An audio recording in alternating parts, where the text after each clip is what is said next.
자, 안녕하세요. 우리 AI 에듀의 김계철 대표입니다. 자, 우리 올해 들어서 두 번째 메타버스 강의를 진행하고 있는데요. 자, 우리 36회 ADSP 문제풀이와 겸용해서 우리 37회에 나올 수 있는 출제 포인트를 확인하는 메타버스 강의를 진행을 하도록 합니다. 자, 오늘 강의는 크게 두 개의 파트로 구성이 되어 있는데요. 1, 2과목을 1차 시에 하게 되고 우리 5분 정도 쉬었다가 바로 두 번째 3과목에 관련된 강의를 진행을 하도록 하겠습니다. 중간중간에 채팅창에 여러분의 궁금한 사항 올려주시면 실시간으로 답을 드리는 시간도 같이 겸용하도록 하겠습니다. 비록 우리의 강의의 형태 진행되고 있지만 좀 더 편안하게 여러분과 대화하는 형태로 우리 메타버스 강의 진행을 하도록 할게요. 자, 이 점 강조해서 말씀을 드리고 우리 함께 1과목 ADSP 36회부터 확인해 보도록 하겠습니다. 자, 36회 1과목 우리 데이터 웨어하우스가 출제 포인트로 등장했다 할 수가 있겠습니다. 자, 여러분이 각자 학습하는 방법은 다르다 할 수가 있겠어요. 하지만 공통적인 부분은 해당되는 섹터를 그룹핑해서 여러분 반복 학습하는 거 권해드린다 할 수가 있겠습니다. 해당되는 항목, DW 관련된 항목이라고 할 수가 있겠어요. 하지만 저는 이 항목들을 DB 계열로 묶어본다 할 수가 있겠습니다. 즉, 데이터베이스의 특징 또는 DW, 데이터 웨어하우스의 특징 또는 데이터 마트와 DW의 차이. 자, 이와 같은 것들이 바로 DB 계열이라고 할 수가 있겠죠. 거기다 추가 알파가 있다면 바로 데이터 레이크라고 할 수가 있겠습니다. 자, 데이터 레이크라는 것은 데이터베이스와 DW의 중간에 있는 원시 저장소라고 할 수가 있겠죠. 따라서 해당되는 4개의 키워드 데이터베이스, 데이터 레이크, DW, DM 우리 시험 문제에서 반드시 그 회차에서 출제하는 문제라고 할 수가 있겠어요. 36회 때는 DW가 등장했습니다. DW의 중요한 키포인트는 DW의 특징 4가지를 알고 있는 것, 출제 포인트라고 할 수가 있겠죠. 해당되는 교환을 보시게 되면 우리 크게 DW는 데이터 시계열성, 데이터 비휘발성, 데이터의 주제 지향성, 데이터의 통합성으로 구분된다 할 수가 있겠습니다. 이렇게 4가지에 관련된 정의를 물어보는 문제가 1번 포인트라고 할 수가 있겠죠. 물론 기출문제를 확인하는 것도 중요하죠. 하지만 36회 ADSP 시험이 더 중요하다 할 수가 있겠어요. 따라서 36회 때는 어떤 것들이 나올까요? 즉, DB와 DW의 특징을 구분해서 혼용해서 찾아내는 방법 가장 유력하다 할 수가 있고, 또한 DW와 DM, 데이터 마트의 차이점을 물어보는 문제, 바로 37에 나올 가능성이 많다 할 수가 있겠습니다. 또한 데이터 레이크를 물어보는 문제도 출제 가능하죠. 자, 이렇게 묶어서 여러분 학습하게 되면 1과목에 관련된 리스크를 훨씬 더 지금보다는 줄여갈 수 있다는 것도 강조해서 말씀드리도록 합니다. 자, 2번에 관련된 문제, 데이터베이스에 관련된 문제가 등장했다 할 수가 있겠습니다. 물론 데이터베이스, 정형화된 테이블 형태로도 존재할 수가 있어요. 하지만 이거 대부분 정형 데이터만 해당된다 할 수가 있고, 비정형, 반정형 데이터 같은 경우에는 테이블 형태로 저장할 수가 없죠. 따라서 해당되는 4번에 모든 데이터베이스는 2차원 테이블로 저장 가능하다는 것이 오답보기라고 할 수가 있겠습니다. 또 하나 특이사항이 있다면요. 자, 해당되는 보기, 선지 중에서 데이터베이스도 저작권이다라고 하는 보기가 하나 있었어요. 자, 여기 해당되는 해설을 통해서 설명드리자면 데이터베이스도 독창성을 갖고 있다면 저작권의 주체가 될 수 있다는 것도 강조해서 말씀드리도록 합니다. 자, 한편 36회에 해당되는 문제 여러분이 이의신청했지만 36회에서는 이의신청이 한 건도 없다고 저한테 답장이 왔다. 즉 해당되는 시행기관에서 그렇게 답변이 왔다는 것도 참고해서 말씀드리도록 합니다. 자, 3번은 개인정보 비식별화 기술이에요. 우리 시험 문제에서 주기적으로 출제되고 있는 패턴을 갖고 있고, 우리 비식별화 기술은 여러 가지가 있죠. 총계도 있고, 그 다음에 범주화도 있고, 그 다음에 삭제도 있고, 가명 처리도 있고, 여기에 나와 있는 데이터 마스킹도 있습니다. 여러분이 기억하셔야 될 것은 기출문제 기반으로 해서 학습하는 거 좋아요. 하지만 정리하기는 힘듭니다. 해당되는 기본 개념을 통해서 정리하는 거 강조해서 말씀드리도록 하고, 언제든지 우리는 데이터 마스킹에 관련된 걸 물어볼 수도 있고요. 또는 삭제에 관련된 걸 물어볼 수도 있고, 범주와 관련된 것을 물어볼 수가 있어요. 해당되는 보기 2번은 결국에 삭제에 관련된 것이기 때문에 오답 처리해서 답이라고 할 수가 있겠습니다. 하지만 그와 같은 걸 미리 대비하는 거 중요하다는 거 다시 한번 강조해서 말씀드리도록 할게요. 자, 우리 1과목 끝나고 해당되는 기출문제를 확인하고 난 다음에 어떤 37에는 어떤 형태가 나올 거라는 것도 다시 한번 요약해서 설명해 드리도록 합니다. 다시 한번 그 부분 강조해서 말씀드리도록 할게요. 자, 4번은 한 번도 빠진 적이 없어요. 그동안에 우리 시험에서요. 자, 이와 같은 거 우리는 주기적 패턴 또는 블루스팟이라고 하게 되는데요. 자, 빅데이터 위기 요인 세 가지가 있습니다. 뭐 사생활 침해도 있고 책임원칙의 훼손도 있고 데이터 오용도 있어요. 이 세 가지에 관련된 통제 방안을 올바르게 연결한 거 한 번도 우리 시험에 빠진 적이 없습니다. 따라서 37에도 반드시 출제될 거예요. 변형만 가해질 뿐이지 해당되는 기본 요지는 빅데이터의 위기 요인과 통제 방안을 물어보는 문제 반드시 출제된다 할 수가 있겠습니다. 자, 우리 여러분 37에 보시는 여러분 응시생분들 제가 대부분 오프라인 교육도 마찬가지고 온라인 교육도 마찬가지지만요. 대부분 학습하는 시간, 절대 시간 부족하다 할 수가 있겠습니다. 즉 학습 시간이 충분히 보장된다면 천천히 학습하는 거 여러분 충분하다 할 수가 있겠어요. 하지만 대부분 각각 주어진 본인의 일이 없기 때문에 주어진 시간 내에 쪼개서 학습하다 보니까 상당히 어렵다 할 수가 있겠습니다. 즉 오늘 메타버스 강의의 하나의 목적도 이와 같은 분들을 위해서 좀 더 범위를 좁혀나가는 거 바로 메타버스의 강의의 목적이라는 것도 강조해서 말씀을 드리도록 할게요. 자, 다섯 번째는 우리 데이터의 정의 파트라고 할 수가 있겠습니다. 자, 데이터의 정의를 내리는데요. 그럼 데이터와 지식과의 관계는 어떤 관계일까를 알아볼 때 암묵지와 형식직이라는 개념이 필요해요. 그런데 암묵지와 형식직 좀 더 세분화해서 카테고리를 들어가게 되면 네 가지 상호작용이 필요하게 되고 그것이 바로 공통화, 표출화, 연결화, 내면화라는 개념이 있어요. 자, 우리 온라인 강의에서는 제가 셰프 예를 들어 설명해 드렸다 할 수가 있고 중요한 건 이 네 가지 개념 중에 어떤 때 형식지에서 암묵지로 이전이 되는지를 알고 있는 것이 출제 포인트라고 할 수가 있겠습니다. 그런데 표출화와 연결화 혼동하시는 부분이 있어요. 자, 표출화라는 것은 암묵적 지식, 노하우를 통해서 새로운 지식을 형식화시켰을 때 우리는 표출화라고 얘기를 하게 되고 그 표출화에 새로운 지식이 더해져서 형식화된 것을 우리는 연결화라고 하게 됩니다. 따라서 표출화, 연결화를 구분하는 문제, 출제 포인트라고 할 수가 있겠습니다. 자, 여러분, 어느 분 중에서 잠깐 오디오, 끊기는 화면이 있다고 하는데요. 자, 여러분, 오디오 테스트 또는 화면 테스트 계속 수정해 가고 있습니다. 자, 이상이 있으신 분은 채팅창에 2번 올려주시면 되겠고요. 지금 오디오 상태 또는 진행 속도가 괜찮다고 하시는 분은 채팅창에 1번 올려주시면 여러분 반응 속도 확인을 하고 진행을 한다 할 수가 있겠습니다. 네, 감사합니다. 자, 해당되는 것들 5번 다시 한번 강조해서 말씀드리도록 해요. 우리 1과목 10문항 중에 8문항은 객관형 문항이고요. 2문항은 단답형 문항이라고 할 수가 있겠습니다. 그러면 1과목을 바라볼 때 어떻게 해요? 객관형 문제는요, 단답형으로 바라봐야 되고요. 단답형 문제는 객관형을 바라보는 시각적 전환이 필요하다는 것도 강조해서 말씀드리도록 해요. 자, 우리 시험은 36회나 실시가 됐어요. 누적 문제만 해도 1,500문제가 넘습니다. 즉, 나올 만큼 나왔어요. 그죠? 하지만 나왔던 문제를 계속 돌리게 되면 뭐가 되나요? 합격률은 기하급수적으로 올라가게 되고 거의 60%, 70% 올라가게 되면 이 시험 자체가 문제가 될 겁니다. 그렇기 때문에 여러분 난이도 조절을 할 수밖에 없어요. 그래서 난이도 조절이라는 건 어떤 걸까요? 동일한 포인트에서 계속 반복 출제될 때는 합격률이 올라갈 수밖에 없어요. 포인트를 여러 군데에 구분하게 되고 주기적으로 돈다고 할 수가 있습니다. 자, 이 부분이 우리 시험에 ADSP의 출제 경향이라는 것도 강조해서 말씀드리도록 할게요.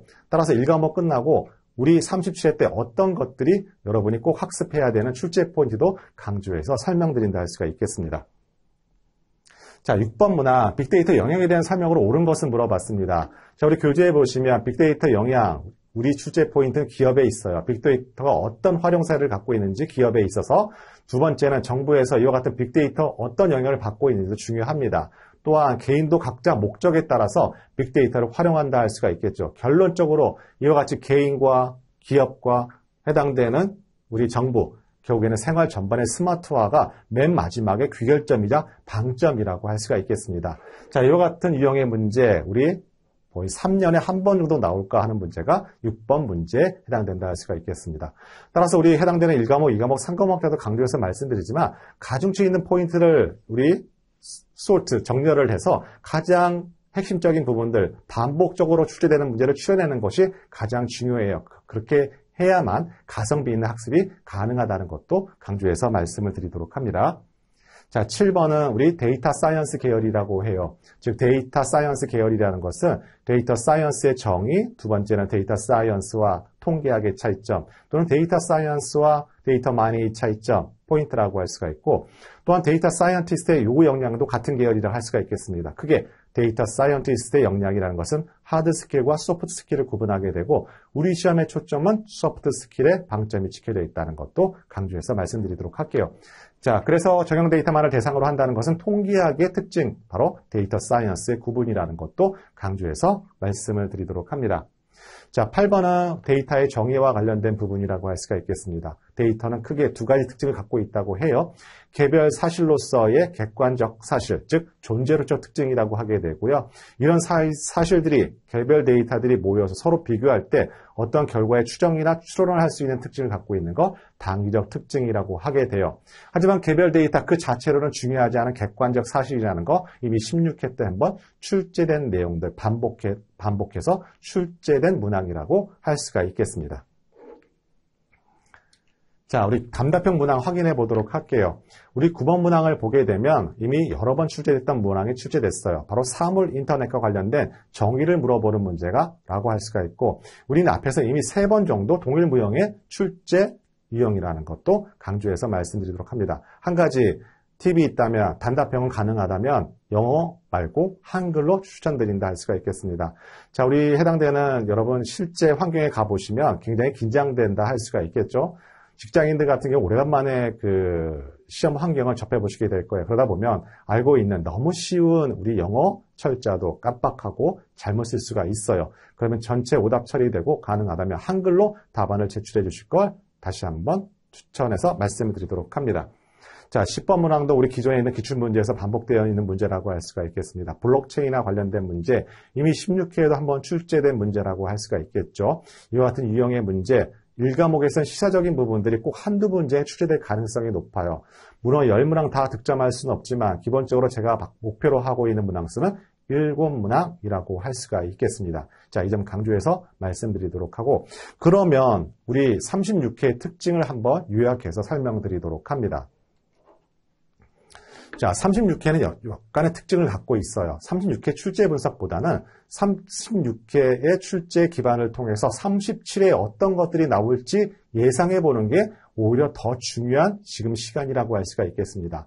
자, 36회에서는 그동안 계속 출제됐던 기업 내부 데이터베이스 솔루션 7+1이 출제되지 않았어요. 따라서 이와 같은 간격을 조정하기 위해서, 즉 합격률을 조정하기 위해서는 36회와 약간 틀어서 해당되는 기업 내부 데이터베이스 솔루션이 등장할 가능성이 많습니다. 자, 기업 내부 데이터베이스 솔루션 7+1이 뭔가요? 바로 OLTP, OLAP, SCM, CRM이 있었고요. ERP와 BI, BA 플러스 지식관리 시스템이라고 할 수 있는 KMS가 우리 출제 포인트예요. 해당되는 문항은 객관형 단답형 가릴 거 없이 항상 출제됐던 문항인데 36회 때 빠졌다는 것이 특이점입니다. 따라서 37회 때는 반드시 나올 가능성이 상당히 높은 키워드라는 것도 강조해서 말씀을 드리도록 합니다. 자, 또 하나는 빅데이터 활용 테크닉 기법이에요. 우리 매회 출제되다가 갑자기 36회 때 딱 끊겼다라고 할 수가 있겠습니다.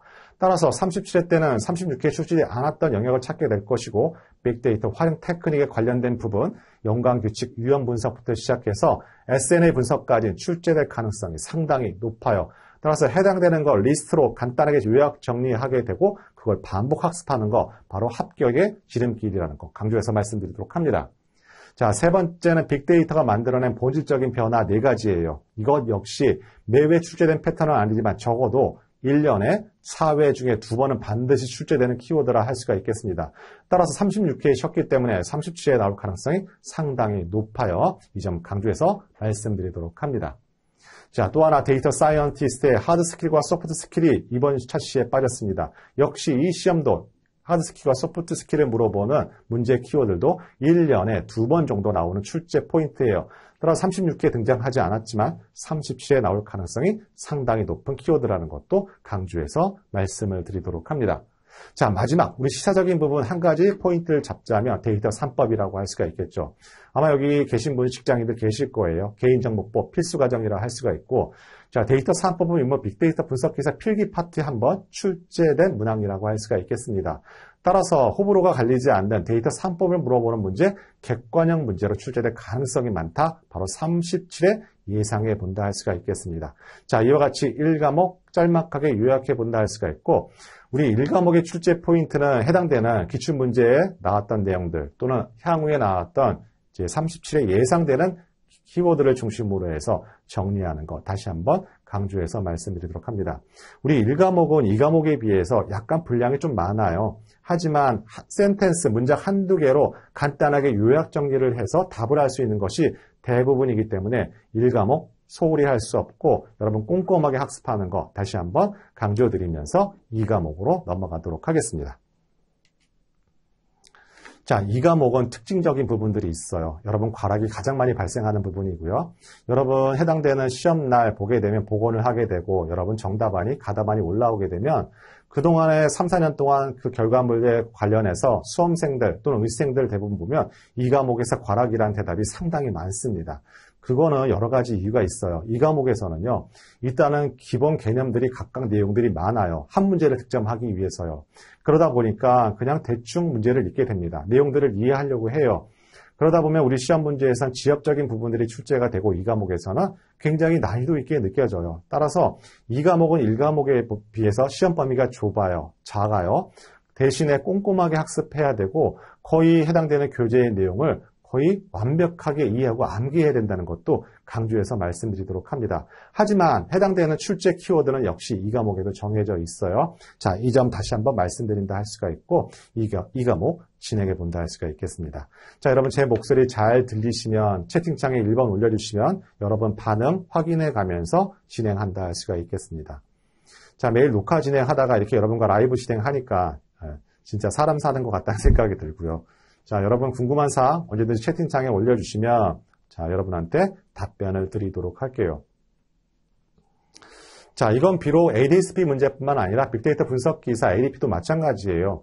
우리 시험 출제에 나온 것들을 보게 되면 시험 출제하는 인력풀이 많지가 않아요. 그러다 보니까 매일 사람들이 이 사람이 조금 내고 저 사람이 조금 내다 보니까 이제 출제 문항만 봐도 누가 냈는지를 대충 추정해 본다 할 수가 있겠습니다. 그만큼 데이터 분석 문제를 만든다는 건 굉장히 한계가 있어요. 자, 이 점 다시 한번 강조 말씀드리고 진행을 하도록 합니다. 자, 첫 번째 데이터 분석 기획 파트에서는 분석 주제 유형이 출제가 됐어요. 매회 나왔던 유형의 문제라고 할 수가 있고 출제 방법만 다르다 할 수가 있겠습니다. 즉, 4가지 우리 분석 대상 what과 분석 방법 how에 따라서 우리는 4가지 최적화와 인사이트 또는 디스커버리 솔루션을 구분하게 되고 우리 해당되는 문장은 언제든지 단답형으로 출제가 될 수도 있고 객관형으로 출제가 될 수가 있어요. 자, 이 점 강조해서 말씀드리도록 하고 이런 문제 절대 틀려서는 안 되는 문제다라는 것도 강조해서 말씀드리도록 합니다. 자, 두 번째는 난이도 있는 부분이에요. 우리 분석 마스터 플랜도 데이터 분석 체계를 따른다 할 수가 있겠죠. 자, 이 부분이 정답지가 중요한 게 아니라요. 데이터 분석 체계를 따르는 건 맞다. 하지만 어떤 방법을 따른다? 자, 데이터 순차적인 방법도 따를 수가 있고 반복하는 형태도 공존하는 거예요. 우리 혼합형이라고 하게 되죠. 자, 이와 같은 순차적 진행 과정 구간이 있고 모델링과 같은 부분은 반복할 수밖에 없잖아요. 이런 혼합형 데이터 분석 체계를 갖고 있는 것이 바로 분석 마스터 플랜이다라는 거 여러분 꼭 기억하시기 바랍니다. 37에 나올 가능성이 상당히 많아요. 자, 우리 3번 문제 보도록 할게요. 3, 4번 문제는 어떤 계열의 문제인가요? 바로 이 과목에서는 분석 준비도와 분석 성숙도 계열이라고 할 수가 있겠습니다. 자, 이 시험도 한 번도 빠진 적이 없어요. 그런데 여러분한테는 상당한 심적 부담을 주는 파트입니다. 자, 분석 준비도 6개 영역으로 일단 구분이 되고 그 6개 영역에 대한 진단표가 나와 있어야 돼요. 이게 여러분 너무 힘들게 하죠. 하지만 지금 시점에서 여러분한테 팁을 준다면 일단 6개 영역을 알고 계시고요. 나머지 세부적인 진단 항목 등은 나중에 우리 시험 임박해서 3, 4일 남겨놓고 학습하실 거 권해드려요. 지금 열심히 하게 되면 그때 가서 또 기억을 잃어버릴 수가 있으니까요. 또한 분석 성숙도 마찬가지예요. 지금 분석 성숙도는 어떻게 되어 있어요? 3개 영역이 있고 그 영역을 어떻게 도입이냐, 활용이냐, 확산이냐, 최적화 단계를 구분하는 게 분석 성숙도죠. 그죠? 자, 여러분들 지금 시점에서는 기본 골격만 학습을 하시게 되고 세부적인 내용들은 시험에 다가와서 한 번에 몰아서 기억하기라고 여러분 생각하시면 돼요. 하지만 이와 같은 문제, 3번과 4번과 같은 문제 또 다시 출제될 가능성 있죠. 하지만 약간 돌려서 출제가 될 겁니다.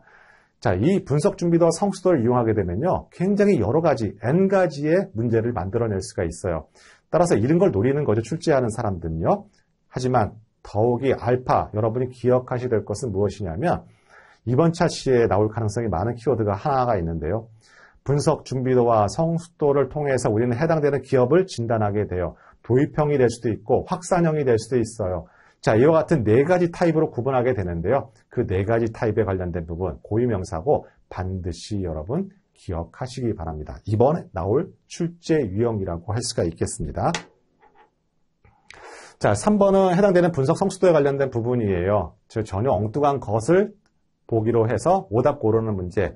4번은 분석 준비도와 성숙도에 관한 진단 항목들이에요. 진단 항목을 알고 있으면 답을 맞출 수 있는 문제예요. 하지만 3, 4번은 기존에 있는 문제와 약간 기출문제와 틀과 결이 다른 문제가 나왔기 때문에 여러분이 어렵게 느껴질 수 있는 항목이라는 것도 강조해서 말씀드리도록 합니다.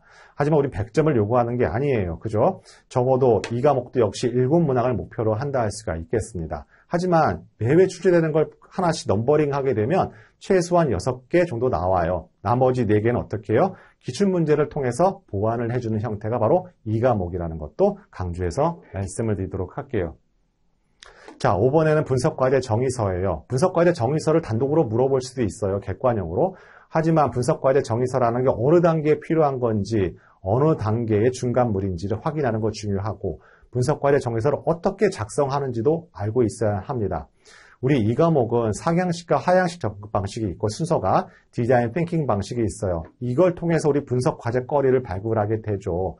자, 이것도 역시 여러분한테 큰 부담이에요. 하지만 이번 차시엔 등장하지 않았어요. 하향식 접근 방식의 프로세스 순서를 물어본다거나 하향식 접근 방식의 세부적인 내용들을 물어보진 않았어요. 그건 37회 여러분 응시할 때 아마 출제가 될 가능성이 상당히 높아요. 하지만 이와 같은 상향식과 하향식, 디자인 띵킹을 통해서 분석 과제를 발굴하게 되고 실제 분석 프로젝트에 투입을 하는데 중간에 결과물이 하나 있어야 돼요. 그게 바로 분석 과제 정의서예요. 그럼 분석 과제 정의서 어떻게 작성해요? 자, 여기와 해설에 나와 있는 것처럼 여기 교재도 나와 있어요. 분석의 난이도, 분석 수행 주기, 분석별로 필요한 소스 데이터 아주 세부적으로 구체적으로 디테일하게 작성을 해야만 해요. 왜냐? 그래야지만 분석 프로젝트의 투입물로 활용할 수 있다라는 거 다시 한번 강조해서 말씀을 드리도록 합니다. 자, 6번 문항은 뭘까요? 6번 문항은 분석 프로젝트에 관련된 거예요. 자, 일반 프로젝트와 달리 분석 프로젝트는 5가지 추가 고려 요소가 있고 그 중에 5가지 요소 중에서 마지막 5번째 accuracy와 precision이 있습니다. 하지만 우리 시험에서는 계속 이 부분이 출제가 돼요. accuracy의 정의, precision의 정의를 서로 반대로 설명을 해서 그 결과물도 역시 활용은 accuracy인데 프리시전으로 설명하게 되고 또한 안정성은 프리시전인데 액큐러시로 설명하는 오답보기 출제 패턴 너무나 많이 나왔던 기출문제 유형이라고 한다는 점도 강조해서 말씀드리도록 할게요. 또 하나 우리 파트 3에 나와 있는 데이터 분석 파트에 모형평가 파트가 있어요. 거기서 나오는 액큐러시와 프리시전은 여기에 나와 있는 것과는 다른 개념이라는 것도 강조해서 말씀을 드리도록 합니다. 자, 7번 분석 마스터 플랜은 크게 카테고리 필터링을 2번 하게 돼요. 자, 고려 요소에 따라서 또는 해당되는 적용 범위 방식에 따라서 고려 2개의 필터링이 존재하게 되죠. 자, 이와 같은 7번 문항 너무 많이 출제가 됐었고 기출문제만 하긴 하더라도 10문제 이상 나온 패턴이라고 할 수가 있겠습니다. 이런 문항은 절대 틀리면 안 되죠. 그죠? 다시 한번 강조해서 말씀드리도록 합니다. 자, 8번 분석 방법론 계열이에요. 여러분 이게 여러분들한테 너무 힘든데요. 자, 분석 방법론 계열이라고 한다면 KDD와 CRISP-DM, 빅데이터 분석 방법론이라고 할 수가 있겠습니다. 자, 이번 차시에는 KDD가 나올 가능성이 많아요. 특히 데이터 전처리와 데이터 변환에 관련된 걸 서술하게 되고 그 정답을 찾는 문제, 객관형, 단답형으로 나올 가능성이 상당히 많다는 것도 강조해서 말씀을 드리도록 합니다. 두 번째, CRISP-DM에서는 4개의 계층적 구조로 되어 있습니다. 제상의 계층이 페이스, 단계라고 하게 되고요. 그 밑에 계층을 일반화 태스크라고 해요. 또는 그 밑에 계층을 세분화 태스크라고 하게 되고 마지막에 프로세스 인스탄스라고 하게 됩니다. 그런데 CRISP-DM은 4개의 레벨 되어 있지만 우리 시험에서는 일반화 태스크까지 시험 문제가 나와요. 그래서 일반화 태스크의 어떤 항목들을 구분하는 거 출제 포인트라는 것도 강조해서 말씀드리도록 합니다. 이게 왜 나올까요? 이거 오답 처리 나올 수가 없어요. 호불호가 갈릴 수가 없어요. 경우의 수를 너무 많이 만들 수가 있습니다. 그렇기 때문에 등장 가능하다 하고 만약에 이 문제가 등장하게 되면 굉장히 꼼꼼함이 필요하게 되고 분석 준비도와 성수도 항목만큼 굉장히 디테일한 부분이 출제된다 할 수가 있겠습니다. 하지만 그동안에 계속 출제가 되어 왔기 때문에 여러분 CRISP-DM도 여러분 유의해서 보셔야 된다는 것도 강조해서 말씀드리도록 할게요. 자, 마지막 빅데이터 분석 방법론이에요. 빅데이터 분석 방법론은 3개의 계층적 구조로 되어 있습니다. 최상위 계층을 페이스라고 하게 되고요. 그 밑에 계층을 뭐라 그래요? 태스크라고 하게 되고 맨 마지막을 스텝이라고 해요. 자, 우리 시험에서는 해당되는 페이스와 태스크를 전부 순서를 알고 있어야 되고요. 카테고리를 구분할 줄 알아야 되고 중요한 스텝들이 있어요. SOW 하나의 스텝이고요. WBS도 하나의 스텝이에요. 또는 의사코드도 하나의 스텝이고 상세 알고리즘 스텝 하나도 스텝이에요. 그럼 이런 것들이 어느 태스크에 자리 잡고 있는지 위치 파악을 하는 게 중요해요. 그래서 해당되는 스텝의 정의를 물어보는 문제, 출제 포인트를 갖고 있다는 것도 강조해서 말씀을 드리도록 합니다. 자, 제가 진행 속도가 좀 빠른 편이에요. 하지만 여러분 늘상 배속으로 듣기 때문에 여러분 맞추려고 이렇게 좀 약간 빨라지는 경향이 있다는 것도 강조해서 말씀드리도록 하고 제 목소리 속도 괜찮다면 여러분 채팅창에 1번 올려주시면 감사하겠습니다. 자, 감사하겠습니다. 이제 빠르신 분도 있을 거예요. 다 모든 걸 만족시킬 수는 없다고 생각이 들어요. 자, 해당되는 파트, 그래서 분석기획 파트와 탐색적 데이터 분석은 다른 그 권역에 있는 거예요. 자, 분석 기획 파트는 첫 번째 페이스 단계라고 할 수가 있고 탐색적 데이터 분석은 어디 있어요? 데이터 분석 페이스 안에 있는 태스크의 하나라고 생각하시면 되겠어요. 네. 네, 아마 오늘 다시 리뷰를 하거나 녹화 중계를 볼 수 있는 건 아마 교육 담당하시는 분이 설명해 주실 거예요. 자, 9번, 10번 확인해 보도록 할게요. 자, 9번, 10번은 해당되는 분석과제 선정 매트릭스에서 전략적 중요도와 관련된 개념 시급성이 출제가 됐어요. 그 다음에 10번 문항에서는 우리 ROI 관점에서 POV를 구분하는데 해당되는 비즈니스 효과에 해당되는 것은 value, 가치라고 할 수가 있겠죠. 이렇게 정리하시면 돼요. 그러면 이 과목 우리 향후에 나올 수 있는 가능성이 있는 포인트를 확인해 보도록 할게요. 자, 우리 분석 방법론 계열이라고 할 수 있는 KDD, CRISP-DM, 빅데이터 분석 방법론 그동안에 계속 2문제 정도는 반드시 출제됐어요. 하지만 이번 차시에서는 빅데이터 분석 방법론에서 한 문제가 출제됐기 때문에 37회 때는 제가 보기에는 KDD가 나올 차례가 됐거든요. 너무 안 나왔어요. 그래서 KDD에 관련된 부분, 프로세스 순서와 내용들을 알고 있는 거 중요한 포인트라는 거 다시 한번 강조해서 말씀드리도록 합니다. 또 하나 37회 때는 데이터 거버넌스 계열이 출제되지 않았어요. 데이터 거버넌스의 구성 요소, 데이터 거버넌스의 체계 요소, 데이터 거버넌스의 정의가 제가 보기에는 37회 때 반드시 등장할 수밖에 없다는 것도 강조해서 말씀드리도록 합니다. 자, 세 번째는 분석 조직 구조예요. 분석 조직이 어디에 있느냐에 따라서 우리는 기능 구조 또는 집중 구조 또는 분산 구조로 나누어지게 되죠. 이와 같은 집중 구조와 기능 구조, 분산 구조를 구분하는 특징을 구분하는 문제, 우리 시험 문제 출제 포인트라는 것도 강조해서 말씀을 드리도록 합니다. 자, 또 하나 우리 분석과제 관리 프로세스 수립이 있어요. 우리 이 과목의 맨 끝에 위치하고 있다 할 수가 있고 크게 과제 발표가 과제 수행으로 구분된다 할 수가 있고 자, 교재에 보시면 프로세스 순서가 쭉 로직이 있습니다. 자, 그거 한번 이번 시험 앞서서 꼭 확인 부탁드린다 할 수가 있겠습니다. 자, 마지막에 하향식 접근 방식의 프로세스예요. 하향식 접근 방식이 생각보다 범위가 굉장히 넓고요. 여러분 학습할 내용들이 많아요. 자, 문제 탐색부터 시작해서 문제 정의하고 해결 방안 수립하고 타당성 검토하는 과정이 모두 다 하향식 접근 방식이고 이와 같은 프로세스를 물어보는 문제 또는 하향식 접근 방식과 상향식 접근 방식의 차이를 물어보는 문제 새로운 탐색은 절대로 하향식 접근 방식과 친해질 수 없는 키워드라는 것도 강조해서 말씀을 드리도록 할게요.